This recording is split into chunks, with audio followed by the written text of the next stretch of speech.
Hello दोस्तों, मैं शेखर मिश्रा आपका स्वागत करता हूं आपके अपने YouTube चैनल एएस क्लासेस में। दोस्तों, हम नंबर सिस्टम अभी तक पढ़ा रहे थे, उसी टॉपिक को आइए आगे कंटिन्यू करते हैं। ठीक है, चैप्टर है तुम्हारा नंबर सिस्टम। उसमें हम पढ़ा चुके थे कि कुल गुणनखंडों की संख्या, कुल गुणनखंडों की संख्या का योग कैसे निकालते हैं। आज हम देखेंगे कि सम गुणनखंडों की संख्या कैसे निकालेंगे। क्या? सम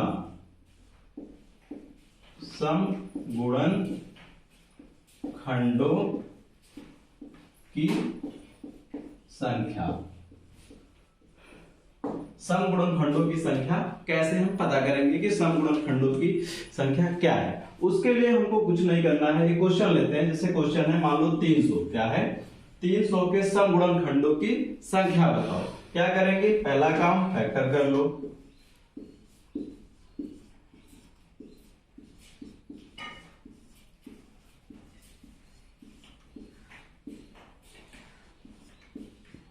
फैक्टर कर लिया। फैक्टर करने के बाद पावर के रूप में यहां पे लिख दो। इतना कर लिया। इतना करने के बाद जब सम गुणनखंडों, क्वेश्चन गलत यहीं पे होगा, यहीं से पूछा जाता है कुल गुणनखंडों की संख्या, सम गुणनखंडों की संख्या और विषम गुणनखंडों की संख्या। ठीक है, अच्छे से ध्यान देना। जब सम गुणनखंडों की संख्या बोली जाए तो कुछ नहीं करना होता है। हमने कुल गुणनखंड में बताया था कि सबकी पावर में एक एक ऐड कर देते हैं, लेकिन जब सम गुणनखंडों की संख्या की बात कही जाए तो जो सम वैल्यू हो, जैसे दो तुम्हारी क्या है? सम है, तो दो में जो पावर होगी उसको ही लिखेंगे। जैसे 2 की पावर 2 है तो पावर यहाँ पे 2 ही लिखेंगे।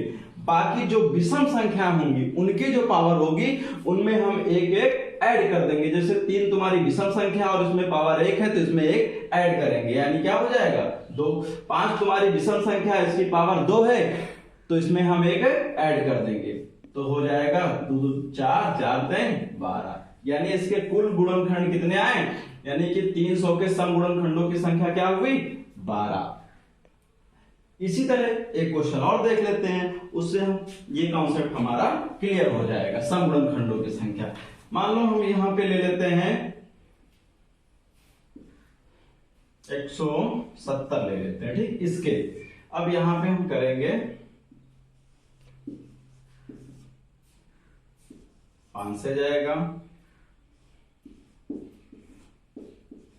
और इसमें पावर बनी ही नहीं, यानी 2 की घात 1, 5 की घात 1, 17 की घात 1। अब इसमें 2 तुम्हारी सम संख्या है, इसमें 1 ही ले लेंगे। इसकी घात विषम है, यानी यहाँ पे 2 ले लेंगे, यहाँ भी 2 ले लेंगे। 2 2 4, यानी इसमें टोटल कितने फैक्टर हुए?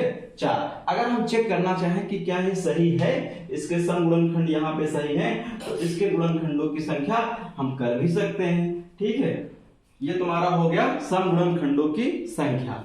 इसी में एक क्वेश्चन आता है कि सम गुणनखंडों का योग क्या होगा। क्या आता है? सम गुणनखंडों का योग क्या होगा? आएगा कि अभी तक हमने बताया था कुल गुणनखंडों की संख्या और कुल गुणनखंडों का योग, फिर बताया कि सम गुणनखंडों की संख्या। अब पढ़ रहे हैं सम गुणनखंडों का योग। गुणनखंडों का योग।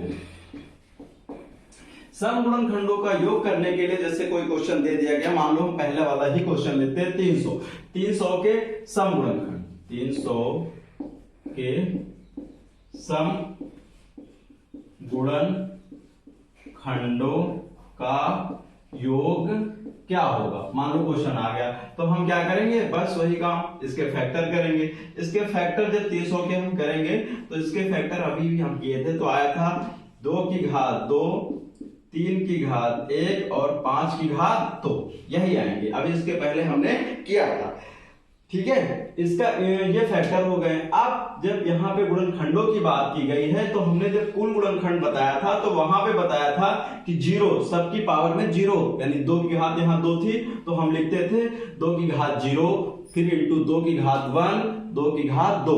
लेकिन जब सम गुणनखंडों की बात की जाएगी तो जिस सम वाली संख्या होगी उसमें की जो पावर होगी उसको 0 के साथ नहीं स्टार्ट करेंगे, बाकी के साथ 0 लगाएंगे। जैसे यहां पे हो जाएगा 2 की घात 1 प्लस 2 की घात 2, यहाँ पे हो जाएगा, अब ये विषम है तो यहाँ 0 लगा देंगे, 3 की घात 1, यहाँ पे विषम है तो यहाँ लगा देंगे 5 की घात 0 प्लस 5 की घात 1 प्लस 5 की घात 2।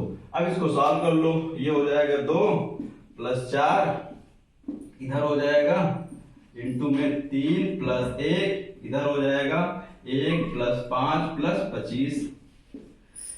अब ये हो गया 6 4